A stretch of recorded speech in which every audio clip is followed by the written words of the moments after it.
નમસ્કાર, હું Rinku Prajapati public India ન્યૂઝમાં આપનું સ્વાગત કરું છું। શરૂઆત કરીએ આજના સમાચારની। ચરોતરમાં રાતનું તાપમાન ઊંચું રહેતા ભારે બફારાનો અનુભવ। આણંદ ખેડા જિલ્લામાં જૂનના બીજા સપ્તાહમાં મહત્તમ અને લઘુત્તમ તાપમાન ઊંચું રહેતા અસહ્ય ગરમીનો અનુભવ થઈ રહ્યો છે, તેમજ પ્રી મોન્સૂન એક્ટિવિટીના પગલે વાદળોની આવન જાવન રહેતા ભેજનું પ્રમાણ વધી ગયું છે, જેના કારણે બફારો અનુભવાઈ રહ્યો છે। હવામાન વિભાગના જણાવ્યા પ્રમાણે આગામી 3 દિવસ દરમિયાન વાતાવરણ સામાન્ય ફેરફાર રહેશે, એટલે કે પારો 40 ડિગ્રી આસપાસ રહેશે।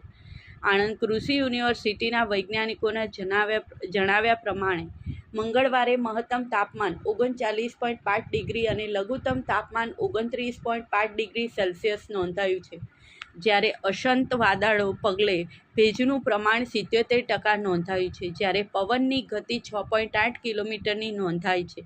હાલમાં હળવા વાદળોના પગલે કેટલાક વિસ્તારમાં સામાન્ય છાંટા પડવાની સંભાવના વર્તાઈ રહી છે, જ્યારે પવનની ગતિ પ્રતિ કલાક 10 થી 15 કિલોમીટરની આસપાસ રહેશે। તાપમાનની વધઘટ થઈ રહી હોવાથી તેની અસર શાકભાજીના પાકો પર વર્તાઈ રહી છે, ત્યારે જે વિસ્તારમાં વરસાદ ના થયો હોય ત્યાં નિયત અંતરે સિંચાઈનું પાણી આપવા તેમજ જીવાતોનો ઉપદ્રવ વધી ના જાય તે માટે જરૂરી દવાઓનો છંટકાવ કરવા કૃષિ વૈજ્ઞાનિકોએ જણાવ્યું છે।